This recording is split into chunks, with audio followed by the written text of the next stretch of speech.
je maîtrise mieux aujourd'hui pour avoir été exilé. Je suis professeur en plus et je suis obligé d'enseigner dans la langue des gens qui nous violent. Et ce qui te fait mal, c'est de voir que vous faites la promotion de la langue des gens qui vous violent. Je n'ai pas voulu de vous donner un exemple, mais mon épouse vient du Congo, j'ai été invité par les Congolais pour prononcer une conférence, et lors de cette conférence, ils ont commencé la conférence en chantant l'hymne du Congo en français. Alors quand la parole m'a été donnée, en sachant très bien qu'il y a des grands chanteurs comme Franco, Pépé Calé, j'en passe, je ne peux pas comprendre que vous puissiez organiser une fête d'indépendance de votre pays et continuer à chanter l'hymne de votre pays dans la langue des gens qui vous violent. C'est incompréhensible. Alors c'est pour ça que j'ai beaucoup aimé l'intervention de Maître Diabaté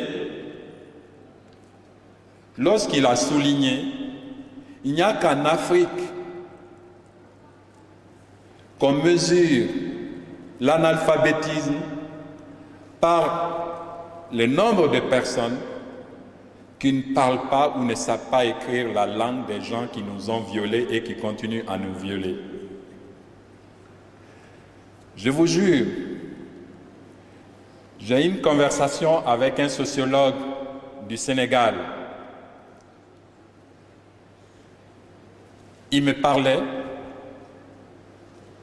Afrique francophone, Afrique anglophone, Afrique lusophone.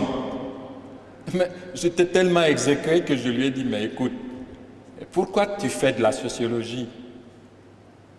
Depuis quand l'Afrique est anglophone, francophone ou lusophone?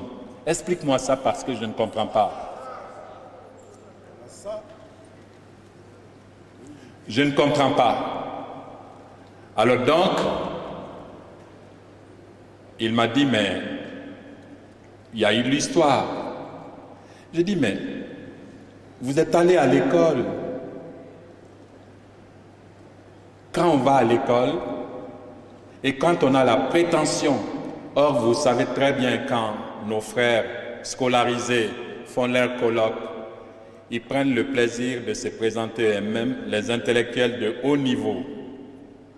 Alors bien souvent, vous vous rendez compte qu'en fait, ce ne sont pas des intellectuels. Parce que s'il était un intellectuel, ce sociologue, qui faisait son doctorat en sociologie, il saurait que s'il veut caractériser la relation coûte que coûte qu'a eu la France, l'Angleterre ou le Portugal avec l'Afrique, c'est un rapport de domination. Pourquoi tu ne le nommes pas comme ça? Dis l'Afrique de domination française. Aujourd'hui, moi je peux dire le Mali de domination française. Parce que la France est rentrée au Mali par effraction. La première invasion française au Mali a été organisée par Sarkozy, par la médiation du MNLA. La seconde invasion, c'est François Hollande, après avoir, n'est-ce pas, manipulé, bassiné l'oreille des gens, ils sont venus organiser Kona, mais pas avant d'installer les coupeurs de main et les coupeurs de pieds à Tombouctou et à Gao et autres. Et dire à Radio France Internationale et leurs relais nationaux de répéter quotidiennement ce que les djihadistes sont en train de faire, n'est-ce pas, couper les mains. Et ensuite organiser Kona. Et quand on a organisé Kona, les gens se sont dit, les coupeurs de main sont en train de descendre sur Bamako. Et ensuite, ils ont organisé les élections en sortant le nom Kankelintigi. Comme si les gens n'avaient pas vu pendant 6 ans Ibeka Premier ministre ici. Mais évidemment, quand on est dans la panique, le cortex fonctionne moins bien.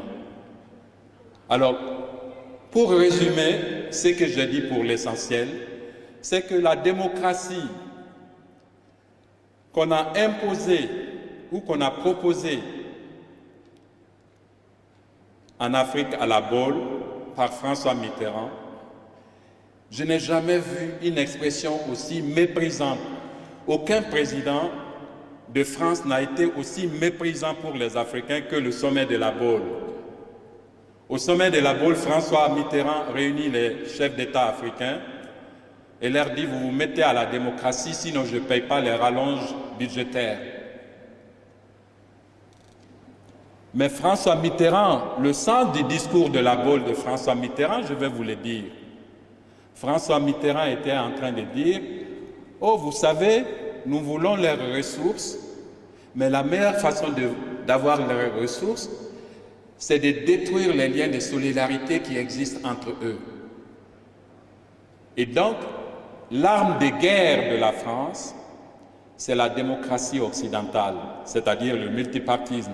Il faut l'introduire en Afrique, parce que particulièrement au Mali, vous savez très bien, Kamanteko ou Latouni, Beyourobade, tout le monde veut devenir chef ou président. Alors dans ce contexte-là, vous s'aimez, n'est-ce pas, le multipartisme, qu'est-ce que vous allez réussir à faire? C'est de détruire les liens de solidarité et de créer une société d'agrégat, n'est-ce pas, économique, où les particuliers, n'est-ce pas, se regardent constamment avec des yeux de faïence. Et j'ai cité l'exemple, je n'étais pas ici, mais lorsque deux frères étaient en lice à Dioïla, c'est des frères de même père et de même mère. Ils convoitaient tous les deux le poste de député. Allez-y aujourd'hui, à Dioïla, c'est des gens qui ne se parlent plus. Eh bien, cela est démultiplié dans toutes les familles aujourd'hui, dans tous les quartiers du Mali aujourd'hui, et dans toutes les villes et à la dimension du pays. Et donc, le concept démocratie tel que les Européens l'ont organisé était un outil pour lutter contre le despotisme. Je ne vais pas me mettre à vous raconter toute l'histoire pour résumer. Si les Européens ont créé la démocratie parlementaire, c'est parce qu'il y avait des rois qui étaient des tyrans, qui ne leur laissaient ni la liberté d'aller et venir, ni ne sauvegardaient leur vie, ni ne protégeaient leurs biens contre l'usurpation. Et donc c'est contre le despotisme qui se sont...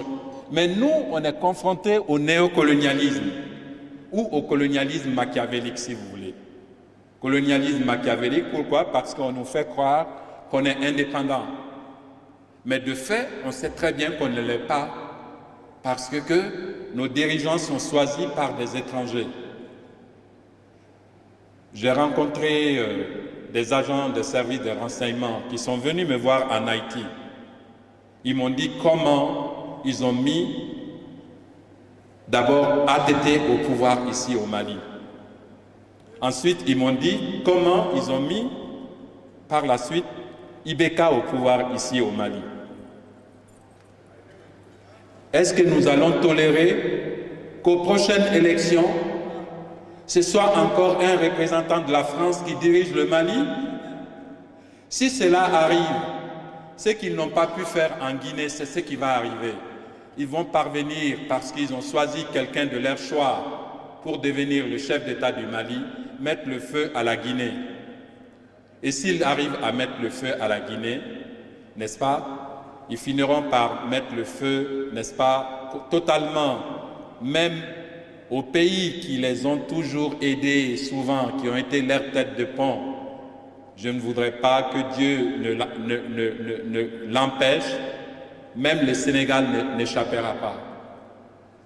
Alors c'est pour ça que j'ai conclu en disant, pour que nous soyons, n'est-ce pas, nous soyons capables de nous protéger, de nous défendre, de libérer nos pays, il faut absolument qu'on parvienne, n'est-ce pas, à taire nos petits problèmes. Parce que le plus gros problème que nous avons, c'est la guerre. Mais quand vous venez à Bamako et au Mali, au Bamako particulièrement, L'impression que vous avez, c'est que le pays n'est pas en guerre. Mais on est en guerre. On est en guerre et pour sortir de la guerre, 8 ans de guerre, c'est assez. Pour sortir de cette guerre-là, il faut absolument que les populations se mobilisent derrière l'armée malienne. L'armée malienne, c'est son rôle de libérer le pays. Mais lorsque un pays est agressé, l'armée ne peut pas combattre l'agression sans le soutien de sa population. Et c'est pour ça que je vous exhorte, les petits problèmes que nous avons, que ce soit des gros problèmes ou des petits problèmes, c'est si peu de choses à côté de l'agression, la guerre qui nous a été imposée par la médiation du MNLA. Vous entendez des concepts qu'on emprunte avec eux, ils vous disent il y a une guerre asymétrique au Mali. Mais il n'y a pas de guerre asymétrique au Mali, il y a une guerre par procuration au Mali.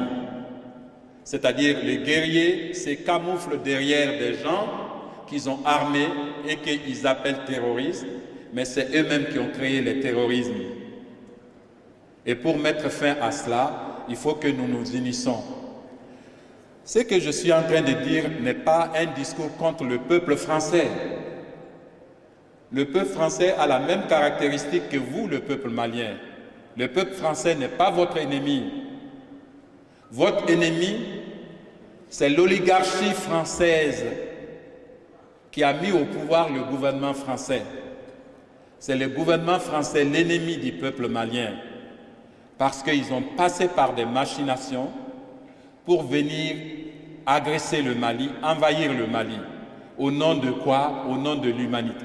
Il ne faut point oublier que c'est toujours au nom de la vertu que ces gouvernements font les crimes les plus abominables au monde, comme par exemple la démocratie. Démocratie, c'est un outil de guerre contre la solidarité que nous avons et qu'ils envient. Il faut détruire par tous les moyens la solidarité entre les Africains.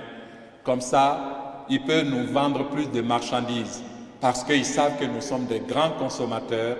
On est beaucoup plus fort dans la consommation que dans la production. C'est l'essentiel du discours que j'ai tenu.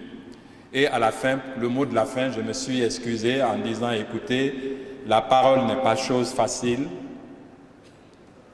Lorsqu'on vous donne la parole, ce n'est pas pour vexer l'allocuteur, c'est plutôt pour présenter une information. Et cette information, évidemment, n'est pas autre chose que, n'est-ce pas, le reflet de votre biographie.